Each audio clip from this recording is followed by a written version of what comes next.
selain itu ya alhamdulillah karena saya dulu lulusan saya juga psikologi kejiwaan.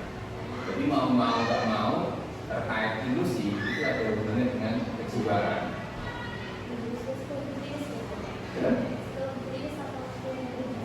Saya berikan.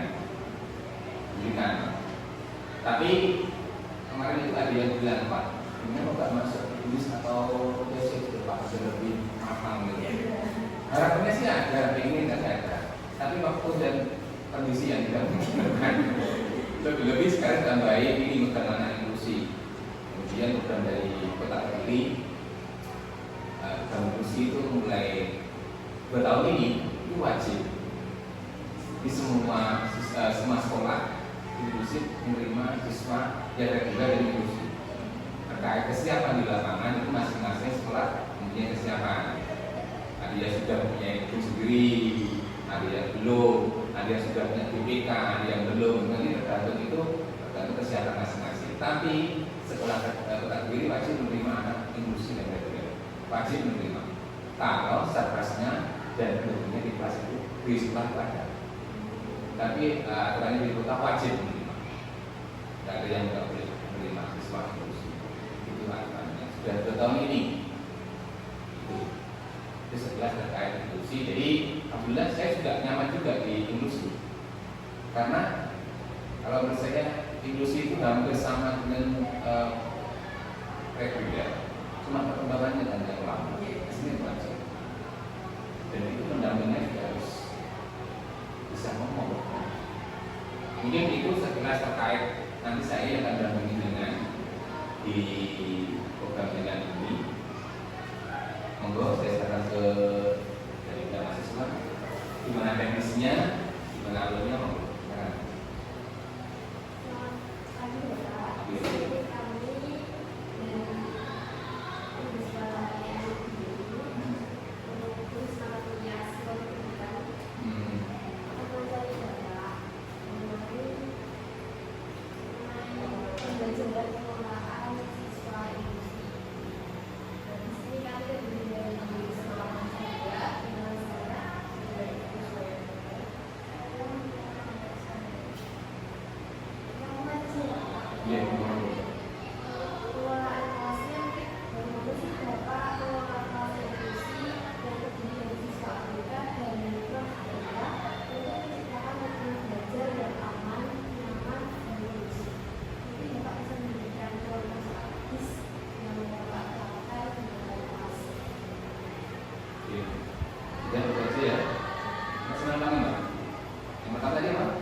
Untuk kelasnya kita tidak ada perbedaan, cuma ada perbedaan di beberapa poin. Yang pertama terkait tempat duduk. Selain inklusi itu kalau di sini tempat duduknya itu ditaruh di depan. Ya, satu itu dia nanti gampang mudah memahami. Yang kedua dia kan anaknya konsentrasinya lambat. Itu nanti kalau di belakang tanda dia lepas, makanya dia harus depan. Jadi, tapi ini tidak wajib. Kalau anaknya nggak nyaman di depan, kita boleh di belakang, tapi dengan syarat kamu boleh di belakang, Tapi nanti kamu kalau nggak fokus, nanti gimana? Nanti misalnya kalau berduduk di belakang, kalau ada teman kamu yang ganggu gimana? Enggak apa-apa. Karena sesuai inklusi itu tempat duduknya harus nyaman dulu. Beda dengan reguler. Kalau reguler kita kasih aturan itu bisa. Tapi kalau anak inklusi di kelas harus nyaman dulu. Bagaimana caranya harus nyaman dulu. Itu yang pertama. Apa yang kedua? Yang ketiga terkait pembelajaran. Tidak sama dengan anak yang reguler. Kita di sini ada sistem program mengedukasi. Satu, caranya menyampaikan juga beda. Caranya mendampingi juga beda. Yang ketiga, penilaiannya juga beda. Itu namanya modifikasi pembelajaran inklusi. Contohnya terkait penyampaian materi memang sama di kelas, sama. Tapi untuk anak yang inklusi itu gurunya wajib mendampingi. Setelah pembelajaran selesai ya, Mas, ini paham apa enggak? Paham Bu, tapi sedikit nggak apa. Yang kedua terkait tugas. Sedangkan kalau anak reguler itu tugasnya 10, sama dikerjakan semua. Tapi kalau anak reguler itu wajib semua selesai.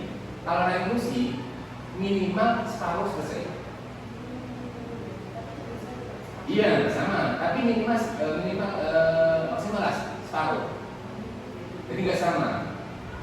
Makanya setelah setiap PPDB itu wajib ada harus guru BPK memberikan penguatan atau motivasi atau teknik kepada guru mapel yang memegang siswa inklusi. Jadi itu setiap PPDB awal ada itu.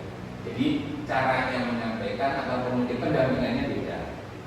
Itu terkait materi, kemudian penilaian juga dan pendampingannya karena beda. Kemudian berikutnya terkait ulangan di kelas. Itu soalnya juga sama. Tapi untuk tahun ini kita soalnya dibedakan. Karena tahun ini ada beberapa anak itu yang mohon maaf belum bisa cari stone. Jadi nol betul. A, B, C, D, 1, 2, 3 itu belum tahu. Nah itu kita pindah di lab TK 1 untuk ulangannya. Soalnya juga beda. Kalau di ilusi TK 1 itu terkait gambar dan muatannya juga beda. Ini warna apa, warnanya ada berapa, ini gambar rumahnya ada berapa, itu kayak kalisto. Ini huruf A, B, C.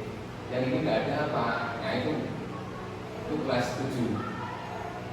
Itu tahun ini. Tapi yang tahun dulu yang 2 tahun itu sudah itu sama. Cuma soalnya lebih disederhanakan. Ya lebih paham. Soalnya itu kalau dibilang lebih fokus. Karena kan soal ujian itu kan lebih kaya. Anak-anak harus mikir. Tapi untuk yang itu sih jawabannya jawaban pasti. Contohnya kalau di rumah, anak kegiatan di rumah itu apa saja? Sebutkan minimal 5. Kalau anak itu sih, adik di rumah kegiatannya apa? Bebas kan? Makan, tidur, nyapu, main itu bebas. Itu bedanya soalnya. Itu namanya modifikasi pembelajaran. Jadi terkait penggunaan kelasnya seperti itu. Dan yang lebih penting lagi, Falas itu wajib memberikan pendampingan ke siswa inklusi itu membantu Falas di kelas. Misalkan saya guru di Falas ya, atau Falas di siswa inklusi. Saya nunjuk ketuanya, sekretaris sama bendahara. Tolong, kalau saya nggak ada di kelas, masnya yang di sini didampingi, diawasi. Karena siswa inklusi ini tidak bisa stabil. Mungkin 1, 2, 3 dia tenang, enggak. Besoknya berangkatnya sudah enggak mood, berangkatnya harus mensewu ya, terus gimana, harus sekolahan, lari ataupun mungkin berbuat benar. Nah nanti yang 3 itu dari itu langsung telepon ke DBK atau Falas. Minimal Falasnya belum tahu. Kemarin bulan November